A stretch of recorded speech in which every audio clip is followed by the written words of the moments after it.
Aujourd'hui, tu vas découvrir le témoignage de Ronan que j'ai accompagné pendant 4 mois dans sa prise de muscle. C'est un père de famille divorcé avec 2 enfants en garde alternée, il est cadre et gérant d'un club de running. Autrement dit, il a un emploi du temps bien fourni. Il avait ce physique avant de se lancer dans mon accompagnement Métamorphose. 73 kg pour 1m88. Malgré son âge et son emploi du temps ultra chargé, il a pris 8 kg en 4 mois. Pour autant, il n'a sacrifié ni sa vie personnelle, ni sa vie professionnelle. Il n'a pas eu besoin de se gaver au point de se dégoûter de la nourriture et il n'a pas eu à s'entraîner 6 heures par semaine. Dans ce témoignage de fin d'accompagnement, il explique exactement pourquoi il a décidé de se lancer avec moi et comment on a réussi à transformer son physique malgré toutes ces contraintes. Si tu te reconnais dans son profil, écoute-le attentivement. Bon visionnage. Dans un premier temps, est-ce que déjà tu peux te présenter rapidement? Donc je m'appelle Ronan, j'habite à Lyon, j'ai 38 ans, bientôt 39. Je suis divorcé, j'ai 2 enfants que j'ai en garde alternée, je suis cadre et je suis aussi membre d'un club de course à pied que je gère et du coup je fais du sport depuis que je suis petit, j'ai jamais arrêté de faire du sport, des sports individuels, des sports co et Là, ça fait quelques années où je fais plutôt aussi de la muscu et donc c'est pour ça que qu'on s'est contacté et qu'on a discuté ensemble. Voilà, entre guillemets, ma présentation pour la faire courte. Ok, ça donne du coup pas mal de contexte. Donc effectivement, père divorcé, donc 2 enfants à charge, également cadre et bénévole dans un club de running. Donc ça donne un peu l'idée en Ouais, termes de planning. j'ai un emploi du temps assez fourni, on va dire, que ça soit les semaines où j'ai mes filles ou que j'ai pas mes filles. En fait, j'ai toujours quelque chose à faire, mais je mets toujours quand même, voilà, une partie. Je garde toujours un peu de temps pour faire du sport, pour mon équilibre physique et psychologique. Ok, et justement pour mettre un petit peu de contexte, j'aimerais qu'on revienne avant l'accompagnement, avant qu'on se lance ensemble. Toi, comment tu te sentais, comment tu te décrirais physiquement? J'ai toujours fait du sport, mais j'ai toujours été maigre. Peu importe les sports que je faisais, y compris de la muscu, hein. D'ailleurs, j'avais fait quand même, on va dire une prise de masse avec des beaucoup de musculation. Ça me prenait pas mal de temps et j'avais réussi quand même à prendre un peu de poids. Mais après, du coup, ouais, j'ai eu quand même quelques événements perso qui ont un peu coupé mon élan et du coup, j'ai tout arrêté et tout ce que j'avais pris en masse et en muscle, j'ai tout perdu en quelques mois. On va dire en 6 mois, j'avais presque perdu les 3 quarts de ce que j'avais gagné en un peu plus d'1 an. Donc comment je me sentais, écoute, j'ai toujours été stable. Néanmoins, j'ai ce petit complexe personnel de mon allure physique, etc., de pas être bien dans le corps que j'ai. Ça va bien dans ma tête, mais néanmoins, voilà, esthétiquement, je trouve que voilà, je manquais de quelque chose et ça avait quand même un impact sur ma confiance. Ok, c'est intéressant ce que tu dis parce que tu avais du coup fait de la musculation de ton côté, tu avais Ouais. réussi à prendre un peu de masse comme tu l'as dit, que tu avais reperdu. Qu'est-ce qui t'a donné envie de, plutôt que de recommencer seul de ton côté, qu'est-ce qui t'a donné envie de te lancer dans un accompagnement comme ça? Justement, en fait, le fait d'avoir perdu aussi vite, je me suis dit, en fait, j'ai dû manquer quelque chose parce que je me disais mais c'est pas possible. Parfois quand on a des échecs, on est un peu justement défaitiste etc. On se dit mais mince, j'y arriverai jamais. J'avais envie de dépasser ce mood là, de psychologique, de dire mais non, c'est parce que t'es maigre que t'es obligé d'être maigre toute ta vie en fait. Si tu fais quelques efforts. Si justement tu as des gens pour te conseiller, ça peut marcher. Donc c'est pour ça en fait je me suis dit si j'ai quelqu'un qui me donne les bons conseils, ça va rouler. J'étais pas encore convaincu, mais j'étais quand même ouvert à cette possibilité-là. Je te l'ai dit dès le départ. Hein. Moi j'étais on s'est jamais gagné d'avance. Néanmoins j'étais quand même ouvert et me dire que c'était possible. Et ça je pense que c'est important quand tu démarres une activité avec quelqu'un, c'est au moins d'avoir un terrain favorable pour accueillir tous les conseils que la personne va te donner, quoi. J'allais y venir justement. Toi, avant qu'on se lance ensemble, avant qu'on commence, on avait discuté justement en appel. Est-ce que tu avais des craintes, des doutes sur potentiellement les résultats que tu pourrais avoir par rapport aussi à la méthode qui est au poids du corps en 3 heures par semaine? Est-ce que tu avais des doutes, des questionnements, des peurs, des craintes par rapport à ça? C'est pas que j'avais des doutes, j'avais surtout en fait, c'était plutôt de l'inconnu en fait. Moi, je fais souvent confiance aux gens. Je me dis, attends, ici déjà les choses sont quand même cadrées, écrites, etc. Ou il y a déjà aussi des précédents témoignages, tu veux dire, tu vois, t'as quand même quelques atouts dans ta manche. Le terrain, quand même, il est favorable pour dire, ben, pourquoi pas moi. Évidemment, tous tes échecs et tout ton passif, tout ton historique, qui vient te dire, ouais, mais attention, toi, t'es peut-être un cas particulier, ou toi, ben, t'as vu comment, enfin, t'es maigre, et puis les gens de l'extérieur te le font ressentir. Oui, mais de toute façon, toi, t'es toujours été maigre, etc. Ou toi, t'as pas de problème de poids. Alors que, ben, si, en fait, j'ai des problèmes de poids, mais peut-être à l'envers par rapport au commun des mortels. Mais néanmoins, dans ma tête, j'ai quand même quelques problèmes. Donc, j'avais pas des doutes sur toi, mais j'avais plutôt des doutes sur moi. Mais encore une fois, j'étais ouvert et je me suis dit, ben, pour une fois, j'ai quand même envie d'être trop optimiste. Et ben, finalement, j'ai quand même bien fait de l'être. Ok, ouais, on y viendra après sur Ouais. tout ce qui est résultats un peu plus en détail là-dessus. Mais c'est intéressant de voir aussi comment tu te sentais avant. Le but, c'est aussi que les gens puissent comprendre parce que bah, tu as été à leur place au tout début, tu sais pas quoi t'attendre, t'as pas les résultats en face de toi, t'as pas le après directement, c'est pas palpable. Donc c'est intéressant de voir aussi potentiellement s'il y avait des craintes qui t'auraient fait hésiter, des choses comme ça, peut-être par rapport que ce soit à l'entraînement, par rapport à l'encadrement, par rapport à ton emploi du temps aussi qui est très chargé. Peut-être aussi par rapport à l'alimentation. Il me semble que tu m'avais fait part de quelques doutes par rapport à ça. Oui, oui, c'est en fait l'alimentation, c'est quand même un point important. Quand on est maigre, c'est pas, on a forcément des problèmes avec l'alimentation. On mange pas assez par rapport à ce qu'on dépense. En fait, c'est toujours une histoire de balance. Et donc déjà, ça faut en être conscient. Et quand on regarde des programmes sur Internet, etc., où on te dit bah il faut que tu manges tant de calories, et sans forcément indiquer là, tu vois la répartition des calories, tu vas avoir tendance à manger un peu n'importe quoi, prendre des compléments alimentaires, etc. Alors qu'en fait, une alimentation normale, juste en regardant les proportions, si tu t'astreins à une vraie routine, etc., tu peux y arriver. Mais du coup, quand t'es maigre de base, tu peux dire, bah allez, je vais m'empiffrer 4000 calories par jour. Mais en fait, ton corps, à un moment, il va te dire, stop, en fait, j'arrive pas à assimiler. Et du coup, tu vas peut-être prendre, peut-être 2-3 kilos d'un coup, mais par contre, ça va te couper dans ton élan et ça va avoir un effet contre-productif. Et du coup, quand t'es pas accompagné, ah bah, ça peut être vraiment pire que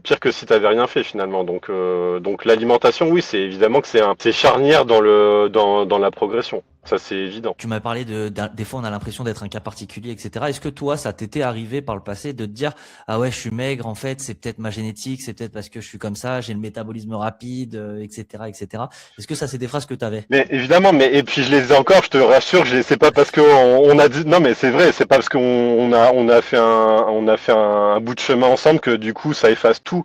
Évidemment qu'il y a il y a eu des questions où il y a eu les réponses en face, etc. Et ça m'a rassuré, évidemment que je suis évidemment rassuré.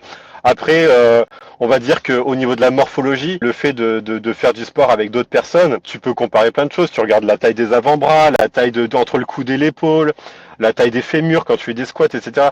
C'est des choses où tu dis ouais, en fait, on n'est pas égaux, mais évidemment qu'on n'est pas égaux, mais c'est pas grave. En fait, c'est pas parce qu'on n'est pas égaux qu'on va pas y arriver.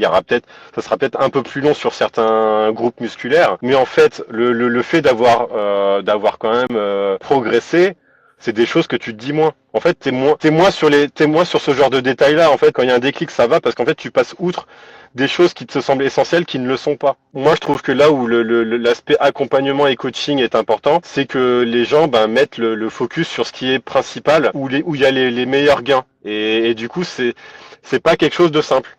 En fait, faut pas croire que les gains les plus importants, le commun des mortels le sait en fait, et c'est ça qui est bien quand t'es accompagné, c'est qu'on te recentre sur l'essentiel, et du coup, après t'as des résultats, et du coup, tout le monde est content quoi. Tu as parlé justement de la génétique, de les longs membres, etc. Est-ce que tu peux dire au début de l'accompagnement à quel poids t'étais pour quelle taille aussi, parce que la taille joue, hein, s'il y a pas le poids sans Ouais. taille n'a aucun sens. Donc pour avoir plus de détails sur la progression. Donc je fais 1m88 et je faisais 72 kilos. Donc j'ai plutôt, on va dire, un profil de coureur, hein, donc grand et sec, sachant que en fait l'année d'avant, j'avais réussi à monter à 80. Donc je me disais justement, quand on a commencé l'accompagnement, je me disais que c'était pas impossible d'arriver à remonter. Donc il y avait quand même déjà des possibilités. Mais pour monter à 80, j'avais fait quand même beaucoup d'efforts, et donc voilà, en l'espace d'une demi-année, je suis redescendu à 72. Donc j'étais à 72, ouais, au tout début. Ça t'avait mis combien de temps pour monter à 80 kilos justement? Donc à l'époque, je faisais environ 68, donc j'avais quand même réussi à monter à 80. Ouais, j'avais dû mettre presque un an et demi à peu près pour prendre 12 kilos. Mais voilà, j'avais vraiment, ça me prenait beaucoup de temps. Comme je t'ai dit, j'ai eu au niveau de l'alimentation, c'était une contrainte. Et voilà, c'était une contrainte et l'entraînement était une contrainte. J'y prenais quand même du plaisir, mais parce que j'avais quelques résultats. Mais c'était une contrainte dans l'entraînement, c'était une contrainte dans l'alimentation. J'ai eu des résultats, mais au prix de vraiment d'efforts, de gros efforts. J'avais envie de retrouver le corps que j'avais eu, néanmoins, il fallait que j'ai des changements. Et c'est pour ça que je me suis dit, ben on va partir sur notre méthode. Donc aujourd'hui, qu'est-ce qu'il en est? Quelle taille? Bon, taille, ça n'a pas bougé, mais après 4 mois Non, d'accompagnement. j'ai pas grandi heureusement, mais du coup, ouais, je fais 81 kilos actuellement. Là, j'essaie de stabiliser un peu pour surtout ne pas reperdre. Quand t'es quand même en excédent calorique, psychologiquement, bah c'est quand même, c'est pas tous les jours évident, même si ça a été beaucoup plus simple sur ces 4 mois là. Ça a été beaucoup plus simple parce que j'ai pas augmenté mon nombre de repas. Enfin, on pourra rentrer dans le détail, mais j'ai pas augmenté mon nombre de repas. Je me suis pas empiffré, j'ai pas pris de compléments alimentaires, donc j'avais pas cette sensation de difficulté à engloutir des calories, juste avec trois repas normaux, on va dire, avec ce qu'il faut dedans. Donc pas de contraintes et ça a été globalement quoi. Par rapport à l'emploi du temps qui est plutôt chargé, est-ce Ouais. que finalement il y a eu des difficultés à intégrer ça dans le quotidien ou au final au début on était sur 3 séances par semaine et puis Ouais. au bout d'un moment tu m'as dit bah tiens en fait je suis prêt à faire 4 et donc ça a Ouais. fini sur 4 séances d'entre 45 minutes et 1 heure, ça dépendait C'est ça. des séances. C'est ça. Ouais. Mais dans En l'emploi du fait, temps globalement, comment ça s'est intégré? je pense que il y a un truc quand même de base, une philosophie de base. C'est est-ce que je suis prêt à prendre un peu de temps dans mon emploi du temps pour faire du sport. Si vraiment les gens n'ont pas cette philosophie-là, bon, c'est quand même compliqué. Mais moi, déjà, comme j'ai dit, j'ai toujours fait du sport. Pour moi, c'est un truc essentiel. Pour autant, j'ai quand même un emploi du temps très chargé, des responsabilités, etc. Donc, il fallait que ça s'intègre dans mon emploi du temps. Franchement, 3 heures de sport dans la semaine, c'est quand même pas la mort par rapport au nombre d'heures qu'on a en dehors de notre travail et de nos obligations familiales si on en a. Donc avoir 3 heures réparties en 3 ou 4 séances, c'est pas la mer à boire. Franchement, 45 minutes, 1 heure, ça se cale.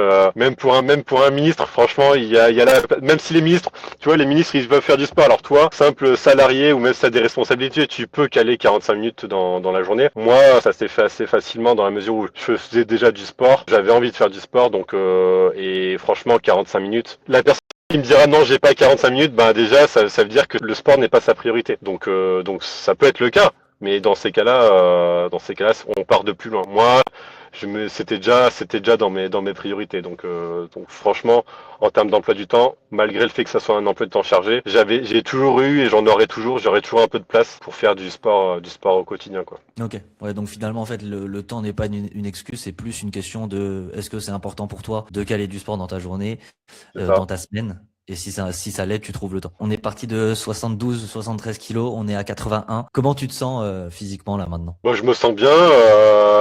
C'est déjà, moi, j'ai des résultats que je vois moi-même. Le point de départ, comme je disais, moi, c'est vraiment aussi la vision que les gens ont de moi. Et du coup, forcément, quand les gens remarquent les résultats, bah, c'est la récompense. Et du coup, je me sens hyper bien physiquement parce que j'ai cette reconnaissance-là du monde extérieur. Et voilà, moi, j'ai envie de continuer à la progression, améliorer. Quelques parties du corps, etc. Et je suis globalement, je suis hyper satisfait du résultat visuellement. Et voilà, moi c'était surtout pour l'aspect visuel. Physiquement, moi je me sens hyper bien, quoi. Et justement, tu disais, bon, toi, tu vois les différences, etc. Les autres le voient aussi. Tu as des petites anecdotes de collègues, de personnes que tu n'avais pas vues depuis quelques temps, des choses comme ça à partager? Bah, mais clairement, en fait, bon, c'est ce que je disais. En fait, moi, j'ai toujours été vu comme une personne maigre, et le fait maintenant voilà, en fait, quand tu gagnes des épaules, etc., tu prends plus, tu prends plus de place. quand tu t'assois sur un banc, etc. Donc les gens font des petites blagues en disant mais maintenant ouais tu prends la place de deux personnes et donc du coup ça me fait rire et du coup et puis je le prends hyper bien parce que du coup c'est ça que je cherche en fait. Tu te dis bah ouais en fait maintenant j'ai quand même pris des épaules, etc. Et mine de rien, même si les gens disent oui, non, c'est pas important, ben globalement, les gens quand ils te font des remarques, ils te font des remarques sur ton physique. Quand t'as un petit complexe et que si les gens appuient dessus, ben ça te fait mal. Et donc améliorer et que derrière les gens te font des remarques, ben du coup tu le prends bien et franchement c'est psychologiquement c'est cool quoi. C'est Magnifique. cool. Si tu devais donner une note sur une échelle de 1 à 10 à l'accompagnement, combien tu donnerais? Ah bah moi je te l'ai déjà dit, de toute façon moi pour moi c'est du 10 sur 10 puisque dans la mesure où pourquoi on demande un accompagnement? C'est déjà ben pour se rassurer, pour avoir des fondamentaux, pour progresser et avoir des résultats. Et en fait, si à la fin tu dis ouais mais en fait j'aurais voulu ça, ben ouais mais il fallait le dire au début. Moi je t'ai dit mais en gros je t'ai donné mes priorités, je t'ai dit je veux ci, ça et en fait à la fin tu coches toutes les cases, donc je vais pas te dire autrement que ben t'as réussi ta mission et c'est du 10 sur 10. T'étais confiant dans la réalisation. À la fin, la mission elle est achevée et les objectifs sont atteints. Bah c'est du 10 sur 10. C'est aussi simple que ça. C'est Ok. tout. Ben, merci beaucoup. Et justement, dans le même sens, question dans le même sens, est-ce que tu recommanderais cet accompagnement à une personne qui était dans une situation similaire à la tienne, donc qui se trouvait plutôt mince et qui voulait se muscler et qui n'y arrivait pas tout seul? Évidemment. Et en fait, moi je partais avec plusieurs handicaps, enfin handicap entre guillemets.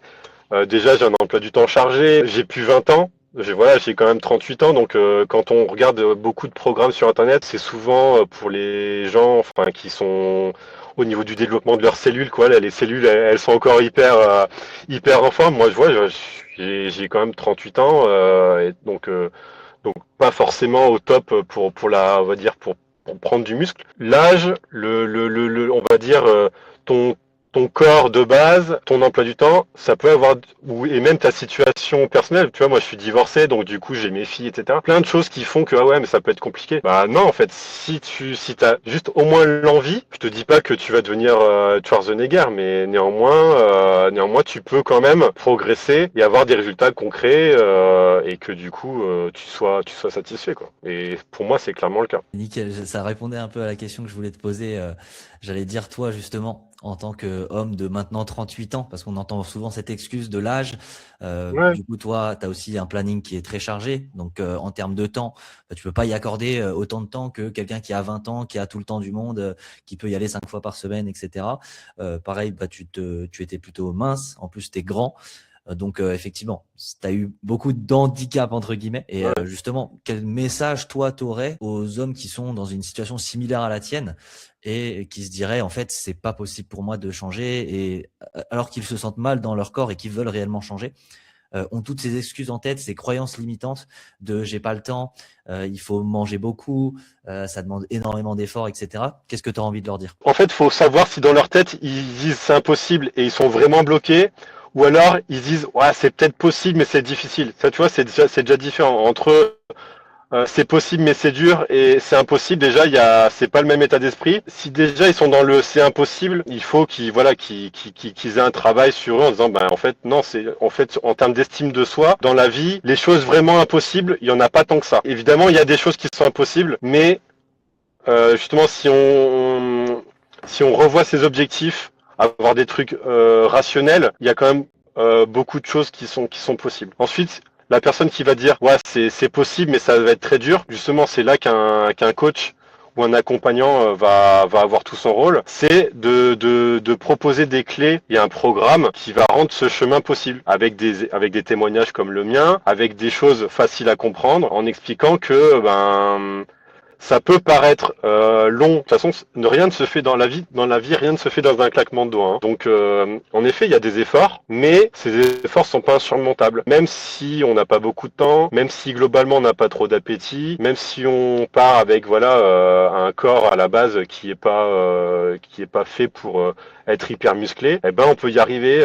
On peut y arriver. C'est en fait, il y a rien d'impossible et t'as 1 million de gens qui vont te prouver que naturellement c'est possible sans se doper, etc. hein, parce qu'évidemment c'est sûr que si tu commences à prendre des traitements, etc. C'est encore une autre philosophie, mais juste avec un minimum d'entraînement et un minimum de sérieux en termes d'alimentation, globalement tu peux avoir un corps normal, sportif, et voilà, on te dit pas que tu vas ressembler à un bodybuilder, mais néanmoins, ça va faire toute la différence psychologiquement. C'est juste ça, c'est faire ce premier step qui va dire, bah en fait, je viens de faire 4 mois, 6 mois d'exercice, j'ai déjà eu peut-être 75 ou 80% des objectifs que tu rêvais, de tes rêves. Tu dis bon bah voilà, après il me restera d'autres étapes à franchir en autonomie ou en étant accompagné encore, mais du coup, si tu fais le plus gros du chemin avec l'accompagnement, ben en fait, ça t'ouvre toutes tes possibilités et du coup,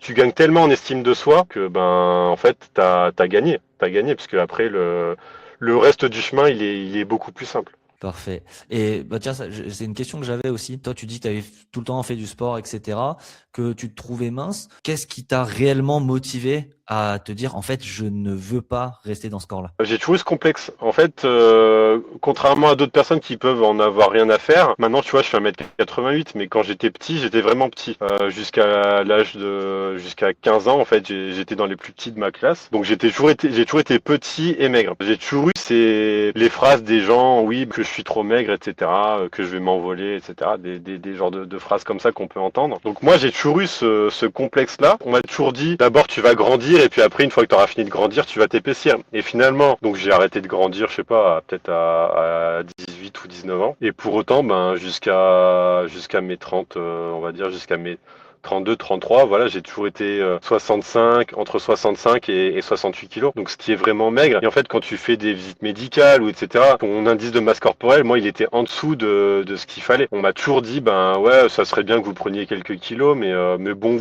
si vous êtes bien comme ça, il y a pas de. Et du coup, moi, j'en avais un peu marre qu'on me dise oui, mais si vous êtes bien comme ça. En fait, non, j'étais pas bien comme ça, et j'aurais bien aimé qu'on me dise, bah tiens, ça serait bien que tu fasses un accompagnement ou que tu fasses des programmes de musculation, etc. Finalement, quand tu vas voir les médecins, ils te disent jamais, ben non, prenez du poids. Par contre, c'est vrai que quand tu es en surpoids, ils vont te dire, ben faites un régime, etc., faites du sport. Mais quand tu es trop maigre, bon, après, j'étais pas non plus rachitique, mais néanmoins, j'étais quand même en dessous en termes d'IMC.